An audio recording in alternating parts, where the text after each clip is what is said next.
अब हम कक्षा 9 विज्ञान विषय का पाठ 1 हमारे आसपास के पदार्थ सुनेंगे।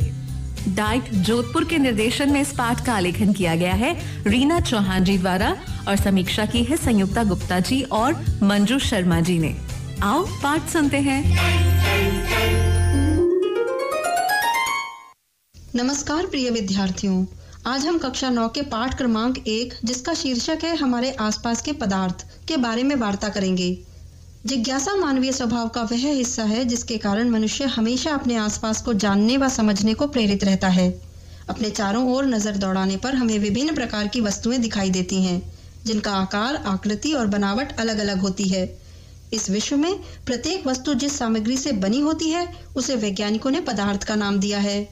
इस प्रकार हम जो भी अपने आसपास देखते हैं वो सब पदार्थ हैं। लेकिन वो वस्तुएं जिन्हें आप देख सकते हैं, क्या वही पदार्थ हैं? नहीं, कुछ चीजें ऐसी भी हैं जिन्हें आप देख नहीं पाते लेकिन वो भी पदार्थ हैं, जैसे हवा। तब फिर हम पदार्थ को किस प्रकार परिभाषित करेंगे? विज्ञान के अनुसार हम उस वस्तु को पदार्थ कहेंगे जो स्थान घेरे और जिसमें द्रव्यमान हो। इस प्रकार जिस हवा में हम सांस लेते हैं, जो भोजन हम खाते हैं, बादल, तारे, पत्थर, पौधे, पशु, यहाँ तक कि पानी की एक बूंद या रेत का एक कण, ये सभी पदार्थ हैं। तो क्या इस संसार में कुछ ऐसा भी है जो पदार्थ की उक्त श्रेणी में नहीं आता?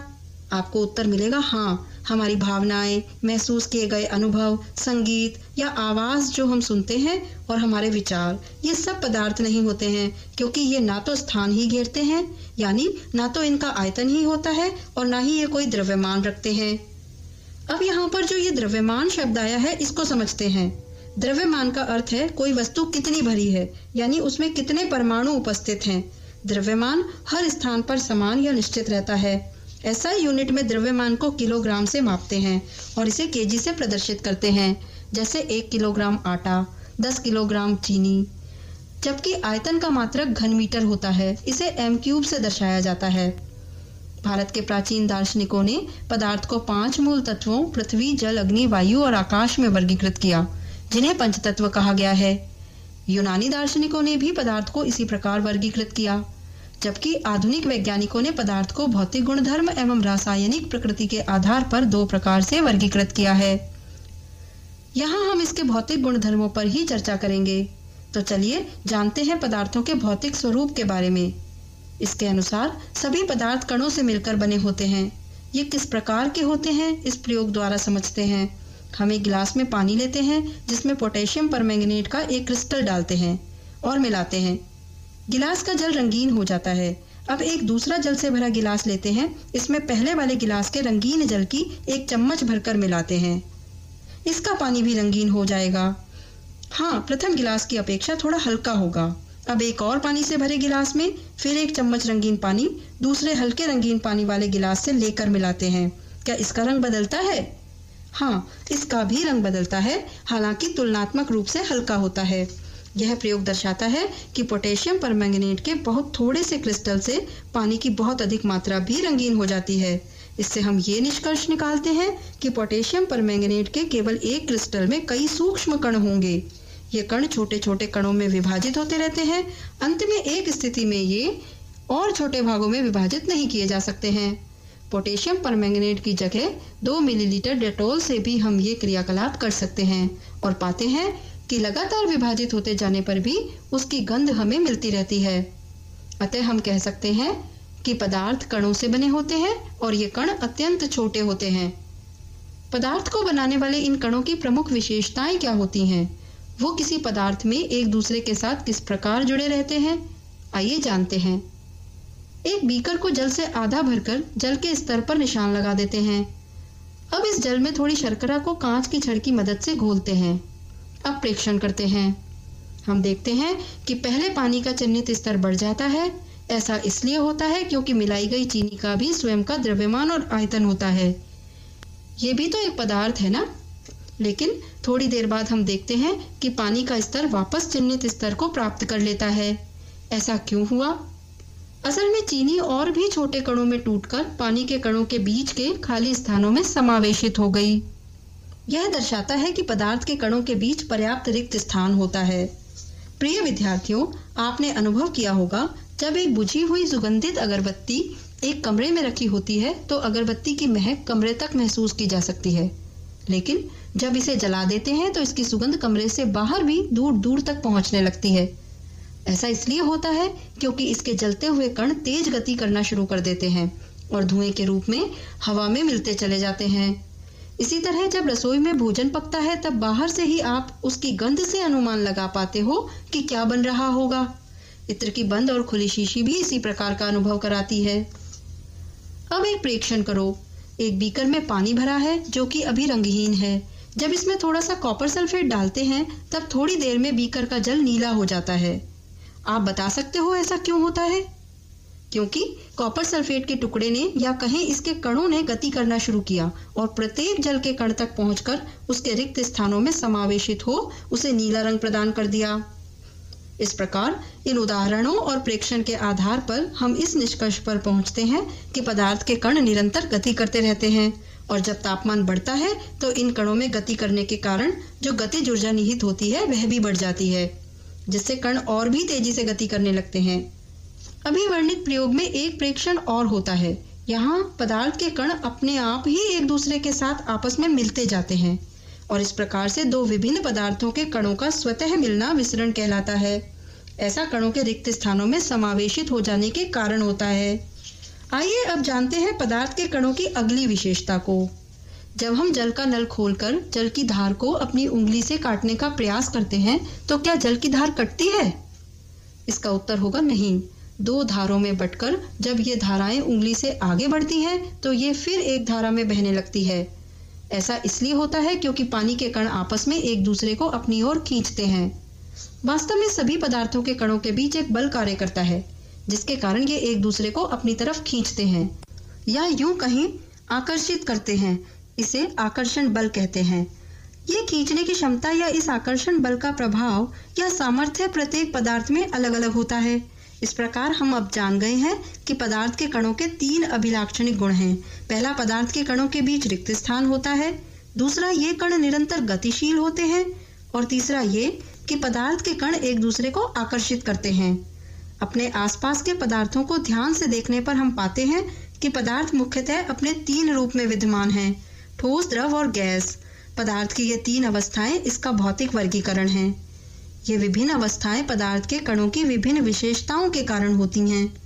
आइए अब हम पदार्थ की तीनों अवस्थाओं के गुणों को विस्तार से समझते हैं। पहले बात करते हैं ठोस अवस्था की। यदि कणों के 3 गुणधर्मों के आधार पर ठोस को देखें तो हम पाते हैं कि इनमें कण बहुत ही पास पास होते हैं क्योंकि इनके मध्य आकर्षण बल बहुत अधिक होता है। इसलिए इनके कणों के बीच रिक्त स्थान नगण्य होता है। यदि हम पेन, किताब, सुई, लकड़ी की छड़, पत्थर और ऐसे ही अनेक वस्तुओं का निरीक्षण करें तो हम देखते हैं कि इन सभी वस्तुओं का एक निश्चित आकार, स्पष्ट सीमाएं तथा स्थिर आयतन यानी नगण्य संपीड्यता होती है। संपीड्यता से आशय ये है कि यदि पदार्थ को बाहरी दाब से दबाने पर वह दब जाता है तो उसकी संपीड्यता अधिक मानी जाती है। और जैसा कि हम यहाँ ठोस के बारे में नगण्य संपीड्यता की बात कर रहे हैं तो इसका मतलब ये है कि ये बाह्य दाब से दबाने पर दबते नहीं हैं। हम इसे ऐसे भी कह सकते हैं कि बाह्य बल लगाने पर भी ठोस अपने आकार को बनाए रखते हैं। बल लगाने पर ठोस टूट तो सकते हैं लेकिन इनके क्रिस्टलों का आकार नहीं बदलता, इसीलिए ये दृढ़ होते हैं। अब अगर मैं आपसे पूछूं कि आप रबर बैंड और स्पंज को ठोस कहोगे या नहीं कहोगे तो इसका उत्तर होगा बाह्य बल लगाने से रबर बैंड का आकार बदलता है और बल हटा लेने पर यह वापस अपने मूल आकार में आ जाता है। अत्यधिक बल लगाने पर यह टूट जाता है, अतः यह ठोस ही है। इसी प्रकार स्पंज में बहुत छोटे छोटे छिद्र होते हैं जिनमें वायु समावेशित रहती है। जब हम इसे दबाते हैं तो वही वायु बाहर निकलती है जिससे इसका संपीड़न होता है, अन्यथा ये वास्तव में ठोस ही हैं। आइए अब पदार्थ के दूसरे भौतिक स्वरूप द्रव अवस्था की बात करते हैं। द्रव पदार्थों के कणों के बीच की दूरी ठोस से अधिक व गैसों से कम होती है। इसी प्रकार इनके कणों की गति भी ठोस के कणों की गति से तो अधिक होती है लेकिन गैसीय कणों की गति से कम होती है। द्रवों में इनके कणों की ये गति इनके पास पर्याप्त रिक्त स्थान होने की वजह से होती है। साथ ही इनके मध्य आकर्षण बल भी कम होता है और इन्हीं विशेषताओं के कारण द्रव का आकार निश्चित नहीं होता है। इनका आकार बदलता रहता है। जिस बर्तन में इन्हें रखा जाए ये उसी का आकार ले लेते हैं। क्योंकि इनमें बहाव होता है इसीलिए ये दृढ़ नहीं बल्कि तरल होते हैं। परंतु द्रवों का निश्चित आयतन होता है। द्रव में ठोस, द्रव और गैस तीनों का विसरण संभव है। ठोसों की अपेक्षा द्रवों में विसरण दर अधिक होती है। ये इस वजह से होता है क्योंकि द्रव अवस्था में पदार्थ के कण स्वतंत्र रूप से गति करते हैं। साथ ही ठोस की अपेक्षा द्रव के कणों में रिक्त स्थान भी अधिक होता है। द्रव के इन गुणों का महत्व इस प्रकार से है कि वातावरण की गैसें, विशेषतः ऑक्सीजन और कार्बन डाइऑक्साइड, विसरित होकर जल में घुल जाती हैं, जो जलीय जंतु तथा पौधों के लिए अनिवार्य होती हैं। जल एक श्रेष्ठ विलायक के रूप में भी महत्वपूर्ण होता है। विलायक के बारे में आप अगले पाठ में जानेंगे। पदार्थ की तीसरी अर्थात गैसीय अवस्था। गैसों का आकार व आयतन दोनों ही निश्चित नहीं होता है। इनके कणों के मध्य बहुत अधिक रिक्त स्थान तथा परस्पर आकर्षण बल क्षीण होने के कारण गैसीय कणों की गति अनियमित और अत्यधिक तीव्र होती है। इस अनियमित और तीव्र गति के कारण ये कण आपस में एवं बर्तन की दीवारों से टकराते रहते हैं। बर्तन या पात्र की दीवार पर गैस कणों द्वारा प्रति इकाई क्षेत्र पर बल के कारण गैस का दबाव बनता है। इसी विशेष स्थिति यानी कणों की तेज गति और अत्यधिक रिक्त स्थानों के कारण गैसों का अन्य गैसों में विसरण बहुत तेजी से होता है। उदाहरण के लिए इत्र की शीशी में भरा इत्र शीशी खोलने पर शीघ्र ही वायु में फैल जाता है। ठोसों एवं द्रव की तुलना में गैसों की संपीड्यता काफी अधिक होती है, या ये भी कह सकते हैं कि सर्वाधिक होती है।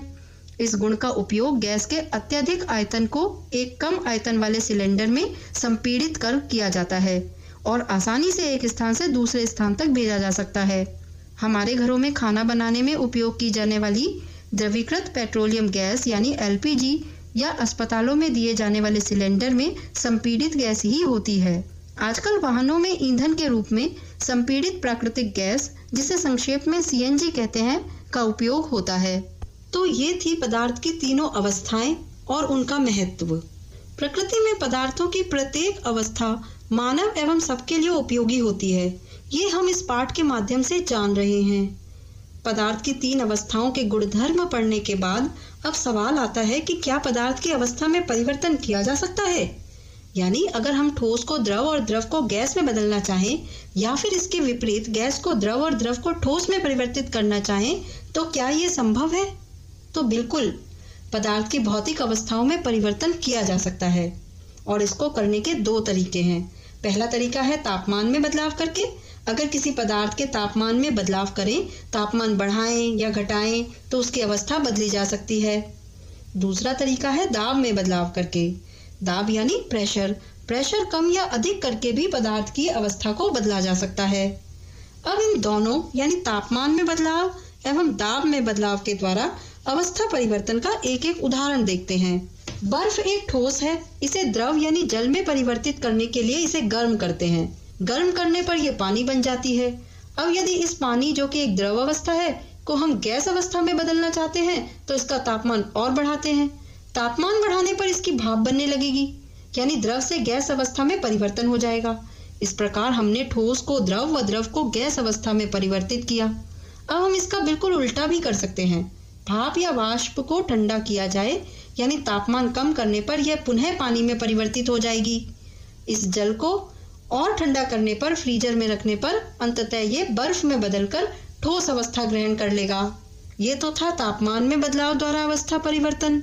अब देखते हैं दाब में बदलाव करके किस प्रकार से पदार्थ की अवस्था को परिवर्तित किया जा सकता है। किसी पारदर्शी लाइटर में हम देखते हैं कि एक द्रव सा भरा होता है। जब लाइटर को बिना जलाए इस द्रव को बाहर निकाला जाए तो तुरंत गैस में बदल जाता है। ऐसा इसलिए होता है क्योंकि जब इस गैस को बहुत अधिक दाब के साथ इसमें भरा गया तो ये द्रव अवस्था में परिवर्तित हो गई, लेकिन जैसे ही बाहर निकलने पर दाब घटा, ये पुनः गैसीय अवस्था में आकर अपने गुणधर्म अनुसार वातावरण में, वायु में विसरित हो जाती है। अब हम तापमान परिवर्तन के प्रभाव क्या क्या होते हैं इसके बारे में संक्षिप्त चर्चा करेंगे। किसी ठोस का वह तापमान जिस पर वह अपनी ठोस अवस्था से पिघलकर द्रव अवस्था में परिवर्तित हो जाता है गलनांक बिंदु कहलाता है और यह प्रक्रिया संगलन कहलाती है। वायुमंडलीय दाब पर 1 किलोग्राम ठोस को उसके गलनांक पर द्रव में बदलने के लिए आवश्यक ऊष्मा को संगलन की प्रसुप्त ऊष्मा कहते हैं। जैसे बर्फ 0 डिग्री सेल्सियस पर पिघलना शुरू हो जाती है। अतः बर्फ का गलनांक बिंदु 0 डिग्री सेल्सियस या 273 केल्विन के बराबर होता है। अलग अलग पदार्थों का गलनांक बिंदु अलग अलग होता है। किसी द्रव का वह तापमान जिस पर वह अपनी द्रव अवस्था को छोड़कर गैसीय अवस्था में परिवर्तित होता है, उसका क्वथनांक बिंदु कहलाता है। क्वथनांक समष्टि गुण है। जल के लिए यह 100 डिग्री सेल्सियस अथवा 373 केल्विन होगा। पदार्थों के भिन्न होने के साथ ही उनके क्वथनांक बिंदु भी भिन्न होते हैं। वायुमंडलीय दाब पर 1 किलोग्राम द्रव को उसके क्वथनांक पर गैस में बदलने के लिए आवश्यक ऊष्मा वाष्पीकरण की गुप्त ऊष्मा कहलाती है। जब ठोस पदार्थ द्रव अवस्था में बदले बिना ही सीधे गैस अवस्था प्राप्त कर ले तो यह प्रक्रिया ऊर्ध्वपातन कहलाती है। इसके ठीक विपरीत गैस से सीधे ठोस में परिवर्तन की प्रक्रिया निक्षेपण कहलाती है। अमोनियम क्लोराइड, कर्पूर और नेफ्थलीन की गोलियां ऊर्ध्वपातन और निक्षेपण की क्रिया प्रदर्शित करते हैं। ठोस बनने को जमना कहते हैं, जैसे पानी से बर्फ का जमना। जब कार्बन डाइऑक्साइड बिना द्रव अवस्था में आए सीधे ही गैस से ठोस में परिवर्तित हो जाती है, तब यह शुष्क बर्फ कहलाती है। अब यदि हम दाब परिवर्तन के प्रभाव की बात करें तो हम देखते हैं कि दाब बढ़ने से कणों के मध्य की दूरी घटती है, जबकि दाब घटने से कण दूर जाते हैं। प्रिय विद्यार्थियों, वाष्पीकरण हमारे दैनिक जीवन की महत्वपूर्ण घटना है। यह सतह पर होने वाली ऐसी प्रक्रिया है जिसमें द्रव पदार्थों में सतह के कण क्वथनांक से नीचे किसी भी तापमान पर वाष्प में बदलने लगते हैं। वाष्पीकरण 4 कारकों से प्रभावित होता है। पहला सतह का क्षेत्रफल, दूसरा तापमान, तीसरा आर्द्रता एवं चौथा कारक है वायु की गति। सतह का क्षेत्रफल, तापमान तथा वायु की गति बढ़ने पर वाष्पीकरण की दर भी बढ़ती है, जबकि आर्द्रता अधिक होने पर वाष्पीकरण कम हो जाता है। जब भी वाष्पीकरण होता है तब द्रव के कण अपने आसपास के वातावरण से ऊर्जा अवशोषित कर लेते हैं। इस तरह वातावरण से ऊर्जा की हानि होती है और वातावरण शीतल हो जाता है। वाष्पीकरण से शीतलता के कारण ही मटके में पानी ठंडा होता है। इसी कारण कूलर ठंडी हवा देते हैं। मेरे प्रिय विद्यार्थियों, आज की इस चर्चा को सुनने और पदार्थ को समझने के बाद अपने आसपास की वस्तुओं को देखने का आपका दृष्टिकोण परिवर्तित होने लगेगा, ऐसी अपेक्षा करती हूँ। अज्ञानता को वैज्ञानिक आधार का प्रकाश मिलने से आपकी समझ में वृद्धि होगी। आपके प्रति ढेरों शुभकामनाएं व्यक्त करते हुए आपसे विदा लेती हूँ। बच्चों, हमने पदार्थों के भौतिक स्वरूप को जाना, तो शिक्षिका ने जो साधारण से प्रयोग बताए आप भी वो करके देखना। पर जो भी प्रयोग करो वो अपने घर के बड़ों के सामने करना। आपको ये पता चलेगा कि पदार्थ के कण निरंतर गति करते हैं और हमने आकर्षण बल को जाना जो हर पदार्थ में अलग अलग होते हैं। बच्चों, इस पाठ को आप खुद भी पढ़ना और समझना, क्योंकि मैंने कहा था ना कि अगर खुद पढ़ोगे तो जरूर अच्छे से समझ आ जाएगा।